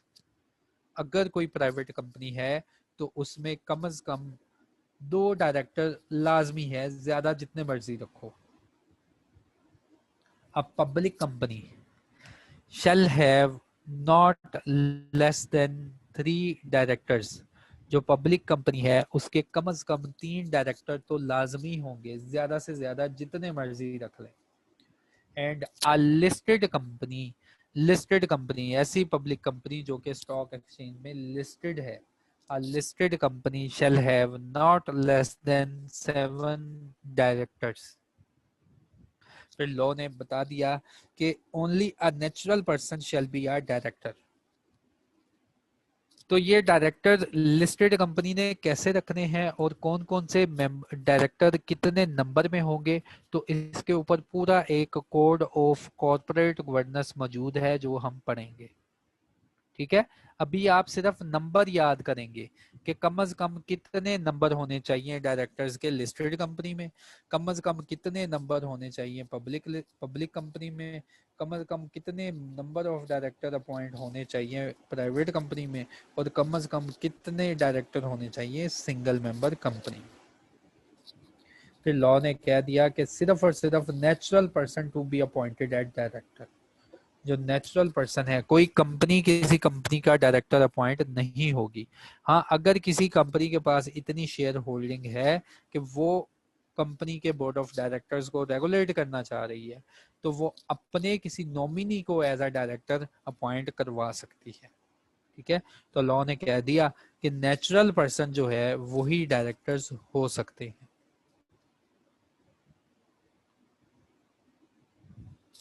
Number of directorship, क्या एक पर्सन जिसके पास बहुत ज्यादा पैसा है वो सारी कंपनीज का डायरेक्टर बन जाएगा? तो लॉ ने हमें गाइडलाइन प्रोवाइड की, a person shall not hold office as director at the same time in more than such number of companies as may be specified after the commencement of this act। जब ये act बना ना तो सिर्फ ये provision थी कि एक पर्सन जो है उन कंपनीज का कम से कम डायरेक्टर होगा और उतने नंबर से ज्यादा डायरेक्टर नहीं बन सकता।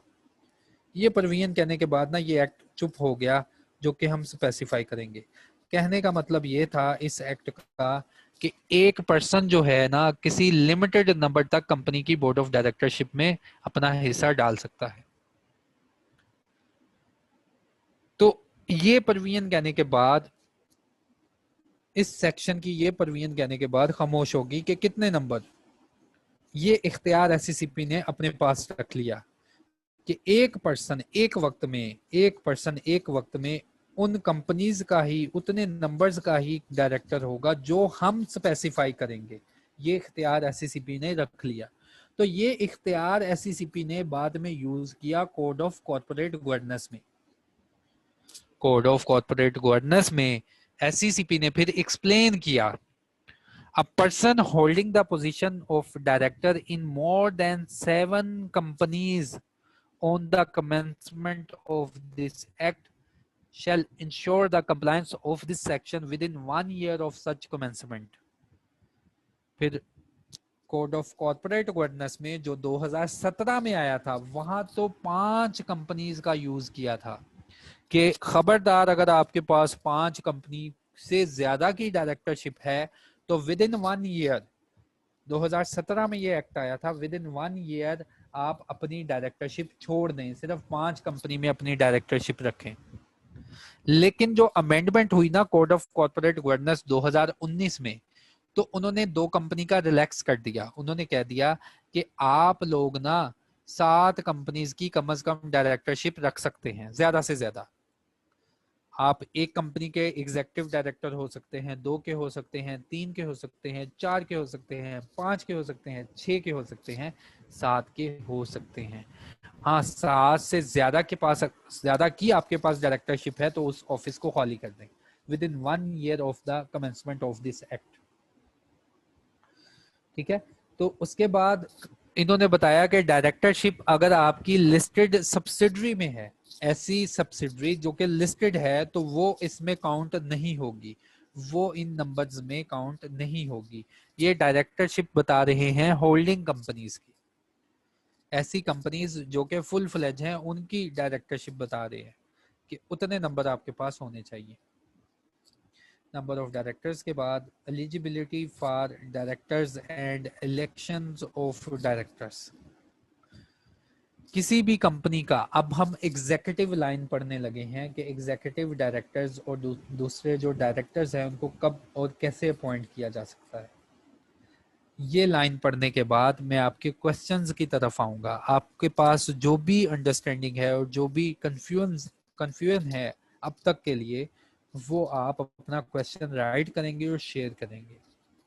Eligibility for directorship and elections of director. First director and there term. Number of directors and name of first directors shall be determined by the subscriber of the memorandum and shall be submitted along with the document for the incorporation of the company। बात खत्म हो गई। Law ने बता दिया कि पहले director कौन होंगे। अभी कंपनी नहीं ना बनी, कंपनी के लिए अप्लाई किया, तो कंपनी के लिए जब अप्लाई किया ना तो लॉ कहता है जब तुम एक कंपनी के लिए अप्लाई करने के लिए आओगे ना, कंपनी बनाने के लिए आओगे, तो उसी वक्त बताओगे मेमोरेंडम में कि कंपनी का पहला डायरेक्टर कौन होगा, कंपनी के डायरेक्टर्स कौन होंगे। एक कंपनी बनने जा रही है, कौन रिस्पॉन्सिबल होगा पहली एजीएम तक, कौन डिसीजन मेकिंग लेगा? तो भाई याद रखें, फर्स्ट डायरेक्टर कैसे अपॉइंट होता है, एमसीक्यू आ सकता है आपको। तो फर्स्ट डायरेक्टर जो है subscriber to the memorandum, memorandum को जो सब्सक्राइब कर रहे होते हैं, लीगल डॉक्यूमेंट में जो अपने नाम लिख रहे होते हैं, वो वहां पे लिख देते हैं mister ABC, mister XYZ, mister CBC directors होंगे अप टू फर्स्ट एजीएम। कहता है कंपनी जब इनकॉर्पोरेट हो जाती है, बाद में अगर आपने ये नंबर्स बढ़ाने हैं तो आप एडिशनल डायरेक्टर्स अपॉइंट कर सकते हैं अपने साथ, लेकिन उसके लिए जनरल मीटिंग कर लें। तो जितने भी फर्स्ट डायरेक्टर्स हैं ये ऑफिस होल्ड करते हैं अप टू फर्स्ट एजीएम, क्योंकि फर्स्ट एजीएम में यार हमारा ऑर्डिनरी बिजनेस एक आता है कि हमने डायरेक्टर को अपॉइंट करना है।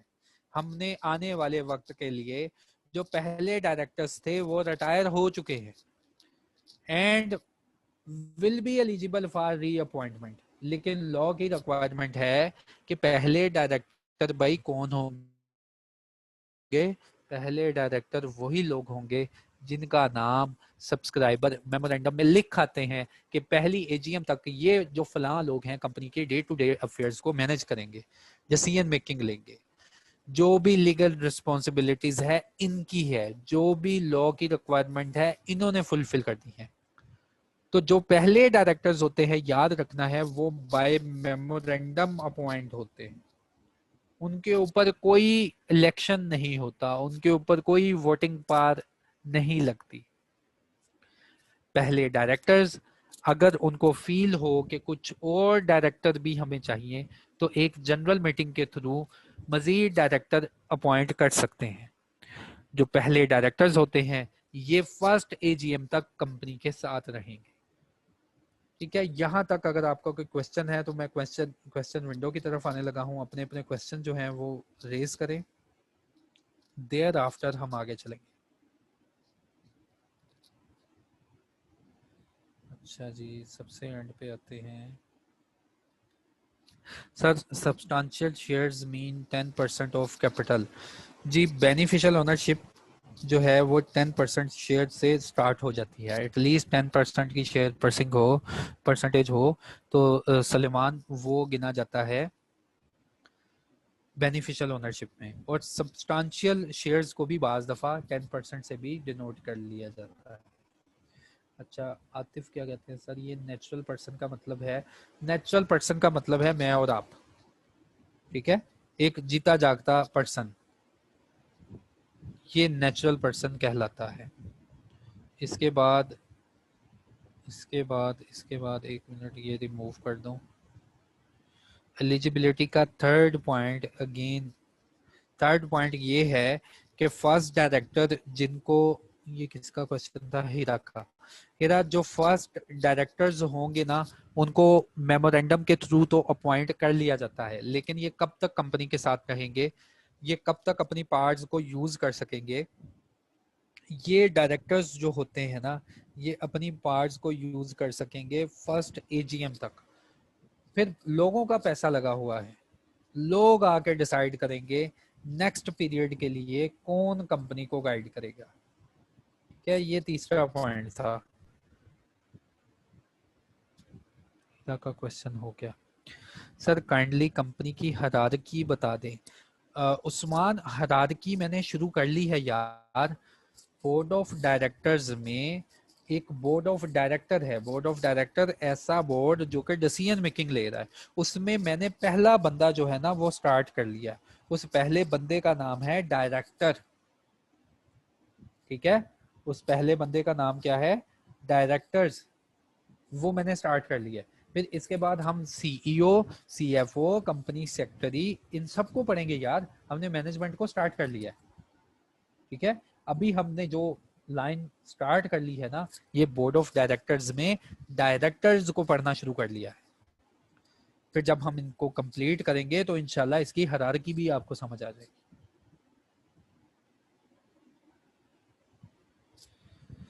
7 कंपनीज का डायरेक्टर, ये वाली बात समझ नहीं आई सुफियान को। सुफियान, ये जो लॉ की रिक्वायरमेंट थी ना कि आप कम से कम उतनी कंपनीज की डिसीजन मेकिंग अपने पास रखेंगे जितनी का हम आपको बोलेंगे, ठीक है। इसके बाद लॉ खामोश हो गया, क्योंकि ये सारा इख्तियार किसके पास चला गया? एससीसीपी के पास। फिर एससीसीपी ने देखा कि यार कुछ लोग ऐसे हैं जो कि हर बोर्ड मीटिंग में जाके बैठ जाते हैं, डिसीजन मेकिंग इफेक्टिव हो नहीं रही, लोगों का पैसा लगा हुआ है कंपनीज में, और हमें पता है एससीसीपी एक ऐसा इदारा है जो कि पब्लिक के बेनिफिट के लिए काम करता है। तो डिसीजन मेकिंग इफेक्टिव हो और जो इफेक्टिव माइंड्स हैं वो ज़्यादा से ज़्यादा बोर्ड ऑफ मीटिंग में इंक्लूड हों, तो उन्होंने कहा कि यार आप मैक्सिमम सिर्फ 7 कंपनीज की इफेक्टिव बोर्ड मीटिंग में जा सकते हैं, उनमें बैठ सकते हैं, डिसीजन मेकिंग पावर अपने पास रख सकते हैं। हाँ, अगर आपके पास ज्यादा पैसे और भी हैं, किसी और कंपनी में भी आपने इन्वेस्टमेंट की है, तो एज अ मेंबर जाएंगे उस कंपनी में, उस कंपनी में बोर्ड ऑफ डायरेक्टर्स में नहीं जाके बैठेंगे। सिर्फ 7 कंपनीज अपने पास ऐसी रखो जिनको आप चाहते हैं कि आप इनको मैनेज कर सकते हैं। इसके अलावा अगर आपके पास पैसे हैं आप उनको इन्वेस्ट करें, लेकिन बोर्ड ऑफ डायरेक्टर में जाकर नहीं बैठेंगे, ठीक है। ये हमें बता दिया गया कंपनीज एक्ट के सेक्शन नंबर 155 ने। और ये 7 का नंबर ना पहले 5 होता था, फिर कोड ऑफ कॉर्पोरेट गवर्नेंस जो कि बिल्कुल डायरेक्टर्स को रेगुलेट कर रही होती है, उसने बताया कि चलो 5 नहीं 7 रख लो, ठीक है। तो ये वहां पे यूज होता है नंबर, कि क्यों ये 7 नंबर लॉ ने बताए हैं आपको। अच्छा, अब किसका क्वेश्चन है? सॉरी, सब्सिडरी कंपनी में रेस्ट्रिक्शन नहीं अप्लाई होगी जी। सब्सिडरी लेकिन लिस्टेड हो, नजम, सब्सिडरी हो लेकिन वो लिस्टेड हो, वो स्टॉक एक्सचेंज में लिस्टेड हो, ठीक है, फिर ये रेस्ट्रिक्शन अप्लाई नहीं होगी। सर, इंडिपेंडेंट डायरेक्टर और नॉन एग्जीक्यूटिव डायरेक्टर की मिस्टेक पर होल टाइम डायरेक्टर और एग्जीक्यूटिव डायरेक्टर लायबल होंगे जी, लाजमी होंगे, ठीक है। जहां पे यूज होगा ना वर्ड बोर्ड ऑफ डायरेक्टर की मिस्टेक का, तो फिर देखा जाएगा कि कौन इन्वॉल्व है इसमें। इंडिपेंडेंट डायरेक्टर इसमें इन्वॉल्व है, नॉन एग्जीक्यूटिव इन्वॉल्व है, तो ये उन बंदों के साथ भी शामिल हो जाएंगे अगर इनकी डिसीजन मेकिंग ली गई। अगर इनकी डिसीजन मेकिंग उस फैसले में नहीं ली गई, इनका व्यू पॉइंट उस फैसले में नहीं लिया गया, तो ये बंदे लायबल नहीं होंगे। अच्छा जी, फिर कहा can 1 person be an employee of the company and non executive director? हो सकता है, एक पर्सन एक कंपनी का फुल टाइम एम्प्लॉय है, ठीक है, लेकिन उसके पास फरहान इकबाल इतने पैसे हैं कि वो किसी दूसरी कंपनी में उसने इन्वेस्ट कर दिए। फुल टाइम एम्प्लॉय होने के बाद उसके पास अगर इतना टाइम बचता है कि वो कभी कभी बोर्ड मीटिंग में जाके बैठ जाता है, तो वो नॉन एग्जीक्यूटिव डायरेक्टर बन सकता है यार। हाँ, लेकिन ये बात अपने पास लिख लो कि जो बंदा एक कंपनी का फुल टाइम डायरेक्टर है ना, किसी दूसरी कंपनी में फुल टाइम डायरेक्टर नहीं काम कर सकेगा, क्योंकि सारा टाइम तो वो अपना एक कंपनी को दे रहा है, तो दूसरा टाइम वो दूसरी कंपनी को नहीं दे पाएगा। तो मैंने तो कभी कोई ऐसी एग्जांपल नहीं देखी कि एक सीएफओ, एक कंपनी का फुल टाइम सीएफओ जो है एक कंपनी का, वो फुल टाइम दूसरी कंपनी को भी दे रहा है। डायरेक्टर फाइनेंस है, वो फुल टाइम कंपनी को दे रहा है, और वो फुल टाइम डायरेक्टर फिर किसी और कंपनी का भी है। हाँ, वो executive director, non executive director किसी और कंपनी का हो सकता है कि कभी कभार चला जाता है बोर्ड मीटिंग में जब उसके पास टाइम होता है, तो वो हो सकता है। अच्छा जी, उसके बाद can an employee be shareholder of the company? हो सकते हैं यार। एम्प्लॉय शेयर स्कीम आप लोगों ने पढ़ी नहीं? कंपनीज अपने एम्प्लॉय को शेयर भी देती हैं ताकि वो कंपनी में अपना इंटरेस्ट फील करें, वो ऐसे कंपनी को फील करें कि वो भी कंपनी के मेंबर हैं।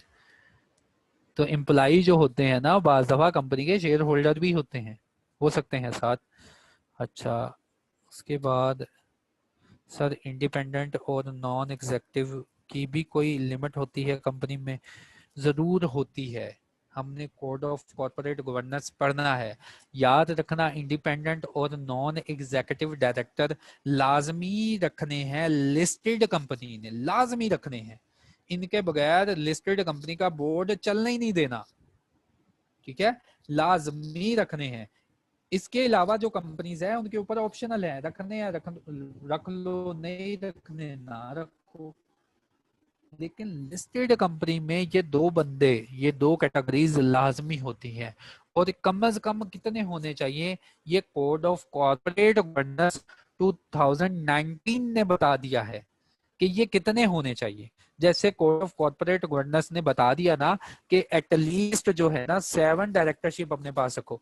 जब कोड ऑफ कॉर्पोरेट गवर्नेंस पढ़ेंगे ना, मैं दोबारा से यार तुम्हें समझाऊंगा कि लिस्टेड कंपनी की डिसीजन मेकिंग किन के पास होती है, वहां हायरार्की क्या होती है, कम से कम कितने मेंबर जो होंगे एग्जीक्यूटिव होंगे, कम से कम कितने डायरेक्टर्स जो होंगे वो नॉन एग्जीक्यूटिव होंगे, कम से कम कितने डायरेक्टर होंगे जो इंडिपेंडेंट होंगे, कम से कम कितने मेंबर होंगे, जो कितने डायरेक्टर होंगे जो कि फीमेल होंगे। ठीक है, वो सारा कुछ हमने जाके पढ़ना है कोड ऑफ कॉर्पोरेट गवर्नेंस में। सर कितनी वोटिंग पावर पे डायरेक्टरशिप मिलती है?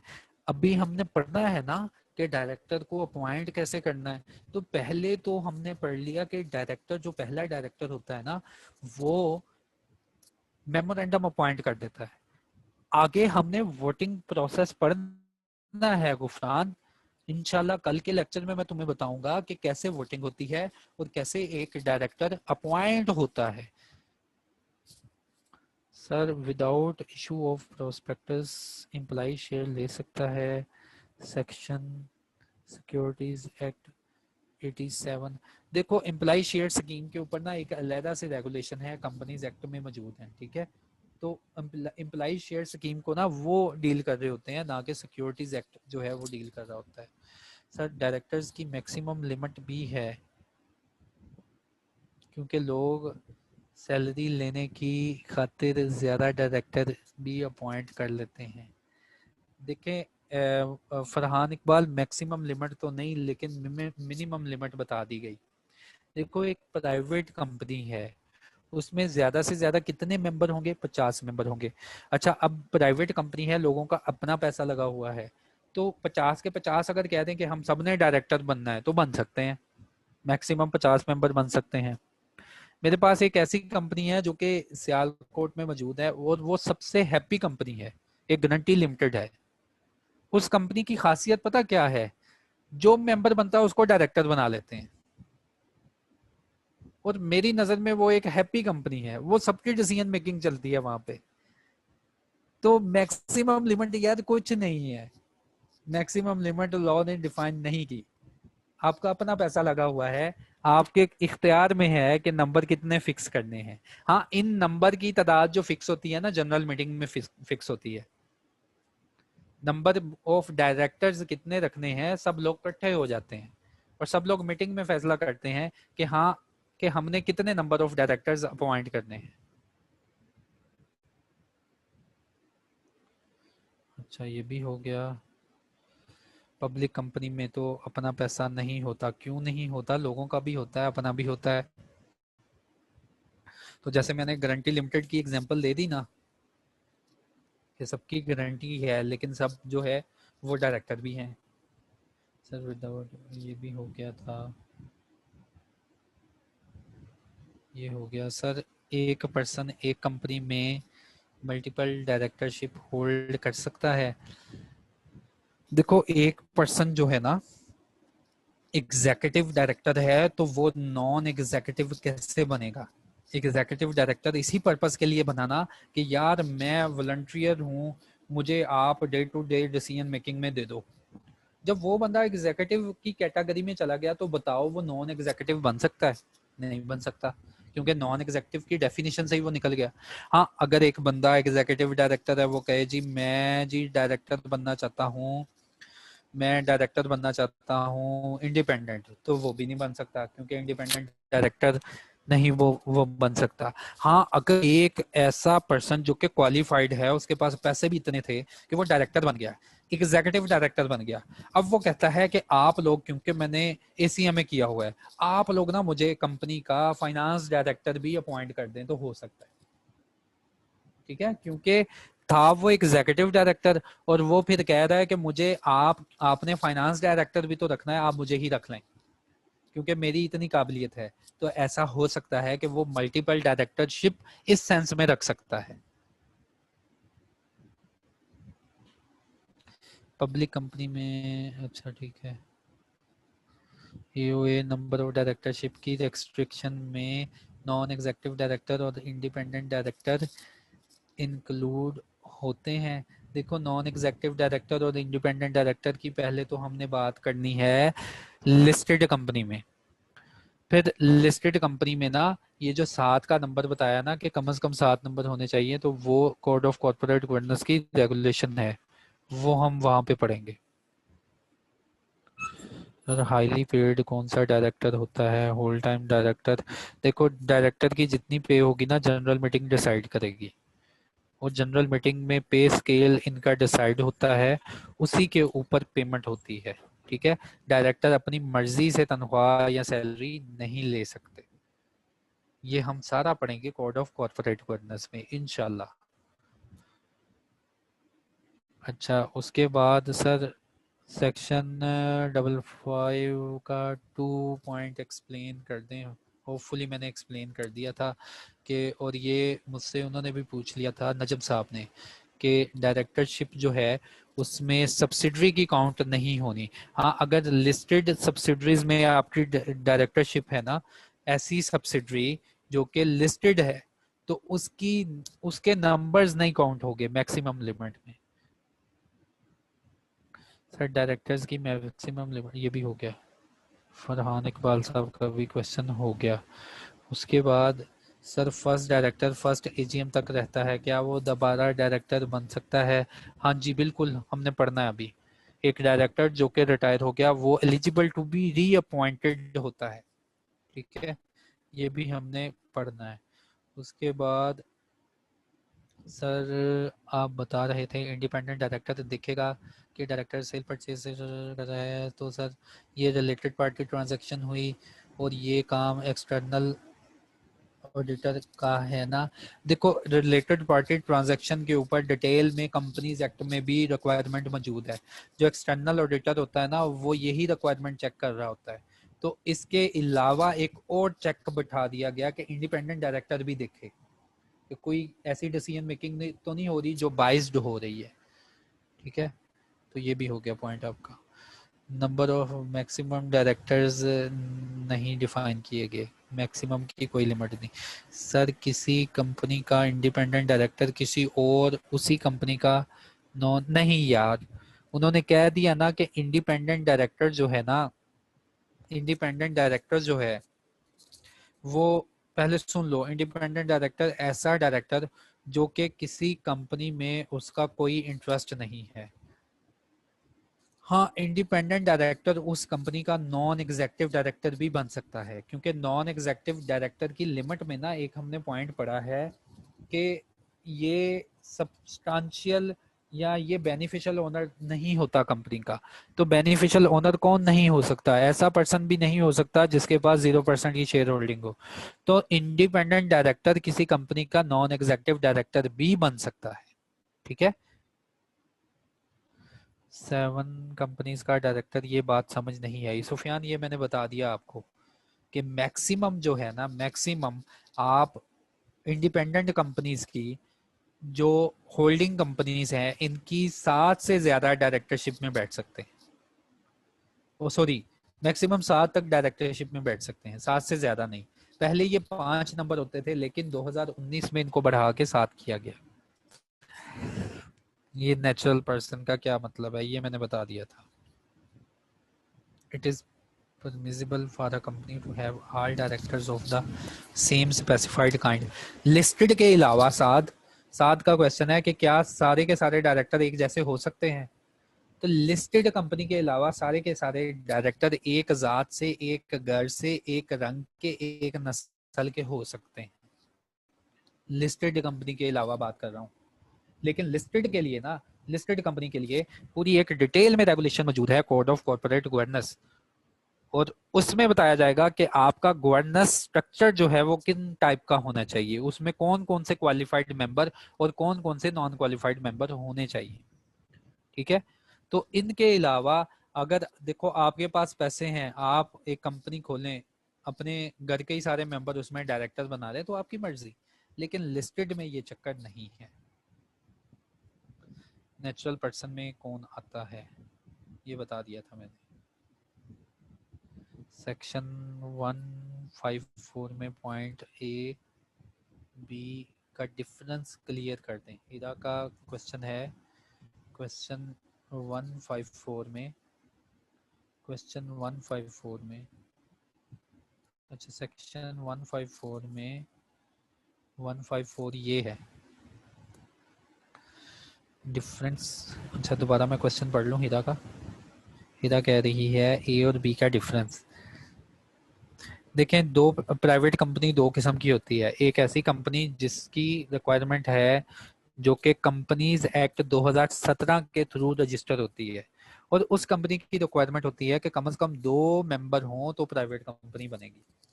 लेकिन एक ऐसी कंपनी भी है जो कि कंपनीज एक्ट के थ्रू रजिस्टर्ड नहीं होती, लेकिन एक एसएमसी रूल है 2001 का, उसके थ्रू अपनी रजिस्ट्रेशन करवाती है और उसका स्टेटस भी प्राइवेट कंपनी होता है। तो उस कंपनी को कहा जाता है सिंगल मेंबर कंपनी, और ये भी प्राइवेट कंपनी होती है। तो दोनों का डिफरेंस ये है, एक को एसएमसी रूल्स रेगुलेट कर रहे होते हैं। ये भी क्लियर हो गया sir. If article of association mandate that director must hold the some shares, it means that the company cannot imply independent। भाई ये जो भी है इसका क्वेश्चन ये है कि अगर हम अपने आर्टिकल में ही यही बात लिख दें कि हमने इंडिपेंडेंट डायरेक्टर नहीं रखना, हमने नॉन एग्जीक्यूटिव डायरेक्टर नहीं रखना, हमने सिर्फ एक ही डायरेक्टर रखने हैं जो कि हमारी फैमिली के होंगे या जो हमारी पसंद के होंगे, तो भाई देखो लिस्टेड के, फिर मैं दोबारा बता दूं, लिस्टेड में ऐसी कोई बात नहीं चलती। इसके अलावा आपको पाकिस्तान में कई एग्जाम्पल मिलेंगी कि एक ही कंपनी में एक ही घर के अफराद जो हैं वो डायरेक्टर बने हुए हैं। प्राइवेट कंपनी हो गई, पब्लिक कंपनी होगी, हाँ, लेकिन जो पब्लिक सेक्टर कंपनीज होती हैं, ऐसी कंपनीज जिसमें गवर्नमेंट की इन्वेस्टमेंट होती है, या ऐसी कंपनीज जो कि लिस्टेड होती हैं, उनमें ऐसा कोई चक्कर नहीं होता। उन कंपनीज को फॉलो करना पड़ता है कोड ऑफ कॉर्पोरेट गवर्नेंस, और उसमें क्लियर रिक्वायरमेंट होती है कि बोर्ड में कौन कौन बंदा बैठेगा। सर क्या डायरेक्टर और मैनेजर सेम होते हैं? देखो ऐसा मैनेजर जो जिसको आप डिसीजन मेकिंग पावर दो और उसको आप अपने बोर्ड में बिठा लो, तो ऐसा डायरेक्टर, ऐसा मैनेजर जो है वो डायरेक्टर हो सकता है। लेकिन ऐसा मैनेजर जो कि आपका एम्प्लॉई है और इसके पास आप कंपनी के अफेयर्स की डिसीजन मेकिंग ना दो, तो वो मैनेजर ही है, तो वो डायरेक्टर नहीं होगा। पॉइंट ए बी का डिफरेंस दोबारा क्लियर कर दें। अच्छा, कंपनीज दो तरह की होती हैं, सुन लो। एक ऐसी प्राइवेट कंपनी जिसमें सिर्फ एक पर्सन ही होता है, वो प्राइवेट कंपनी अपनी रजिस्ट्रेशन करवाती है एसएमसी रूल्स 2001 के तहत, और ऐसी कंपनी को बताया गया कि सुनो तुम्हारे पास एक ही डायरेक्टर, कम से कम एक डायरेक्टर होना लाजमी है, ज्यादा जितने मर्जी रखो। लेकिन जो प्राइवेट कंपनीज हैं, ऐसी कंपनीज जो कि अपने आर्टिकल ऑफ एसोसिएशन में एलआरपी की प्रोविजन डाल लेती हैं, जो मैंने पहले लेक्चर में बताया कि एलआरपी लिख आती हैं अपने आर्टिकल ऑफ एसोसिएशन में, और वो आर्टिकल रजिस्टर होते हैं थ्रू कंपनीज एक्ट के थ्रू। रजिस्ट्रार आपको सर्टिफिकेट देता है, मुबारक हो आपकी प्राइवेट कंपनी रजिस्टर होगी, तो उस प्राइवेट कंपनी के लिए लाजमी है 2 डायरेक्टर्स होने चाहिए। ये पहले दिन का लेक्चर है जिसमें मैंने टाइप्स ऑफ कंपनीज बताई थी। सर नॉन एग्जीक्यूटिव डायरेक्टर को कंसल्टेंट भी कह सकते नहीं, कंसल्टेंट होता है आप अपॉइंट करते हैं, आप उसको सैलरी देते हैं, आप उसको अपने बोर्ड में नहीं बिठाते, आप उसको डिसीजन मेकिंग का इख्तियार नहीं देते। ये नॉन एग्जीक्यूटिव डायरेक्टर्स जो होते हैं ना, इनके पास डिसीजन मेकिंग पावर होती है अपनी फील्ड से रिलेटेड। आप उनको अलाउ करते हैं कंपनी मीटिंग अलाउ करती है कि आपको जब बुलाया जाएगा आपके पास सारा इख्तियार है कि इस फैसले के ऊपर अपना डिसीजन दे। कंसल्टेंट की हम राय ले सकते हैं, मान नहीं सकते। एक डॉक्टर है, आपको मेडिसिन लिख के दे सकता है, आपके ऊपर है कि वो मेडिसिन ले या ना ले। हाँ, अगर एक ऐसा डॉक्टर है कि जो उसने मेडिसिन लिख के दी, आपके ऊपर लाजमी हो गया कि उसको खाना ही खाना है, तो ऐसा डॉक्टर जो है ये नॉन एग्जीक्यूटिव डायरेक्टर है। ठीक है, कंसल्टेंट जो होता है आप अपॉइंट करते हैं, कंसल्टेंट की राय हम मान सकते हैं या ना माने, लेकिन नॉन एग्जीक्यूटिव डायरेक्टर अपनी बोर्ड मीटिंग में मिनट्स भी रिकॉर्ड करवाता है कि मेरा ये डिसीजन है यार, इसके ऊपर ये फैसला होना चाहिए। Sir whole time director member भी बन सकता है। हाँ, मैंने शुरू से बताया कि होल टाइम डायरेक्टर ना कभी कभी आप उसको एग्जीक्यूटिव डायरेक्टर भी कह देते हैं क्योंकि उसके पास शेयर्स भी होते हैं, लेकिन होल टाइम डायरेक्टर की एक खूबी होती है कि ये एम्प्लॉय भी होता है, ये कंपनी का एम्प्लॉय भी होता है। Whole time director executive director हो सकता है, लेकिन एक executive director whole time director नहीं हो सकता। ठीक है, वाइस वर्सा नहीं है। सर एसएमसी जो बंदा क्रिएट करता है वो किसी और को फर्स्ट डायरेक्टर बना सकता है अपनी जगह। देखो, जो एसएमसी क्रिएट करता है ना वही उसका डायरेक्टर होता है। ठीक है, एसएमसी रूल्स में हम पढ़ेंगे, वो अपने साथ अपनी मदद के लिए कोई और डायरेक्टर भी अपॉइंट कर सकता है। अच्छा सर, एक डायरेक्टर लिस्टेड कंपनी और प्राइवेट कंपनी दोनों में एक टाइम में डायरेक्टर बन सकता है यार, बन सकता है। एक डायरेक्टर है वो, इसीलिए तो उन्होंने कह दिया ना, ये काम चला हुआ था कि हर कंपनी में आपकी डायरेक्टरशिप, हर कंपनी में आपकी डायरेक्टरशिप। तो उन्होंने कहा डिसीजन मेकिंग चलती रहे, इफेक्टिव वे से चलती रहे। तो नंबर को रिस्ट्रिक्ट किया गया कि आप 7 नंबर तक, ऐसी कंपनीज जो कि फुल फ्लेज परफॉर्म कर रही हैं एज अ होल्डिंग स्टेटस, तो आप 7 नंबर तक रिस्ट्रिक्टेड हैं, बन सकता है। Sir whole time director member भी बन सकता है, ये मैंने बता दिया। Generally asking executive director can be या डायरेक्टर ऑफ, ये भी हो गया।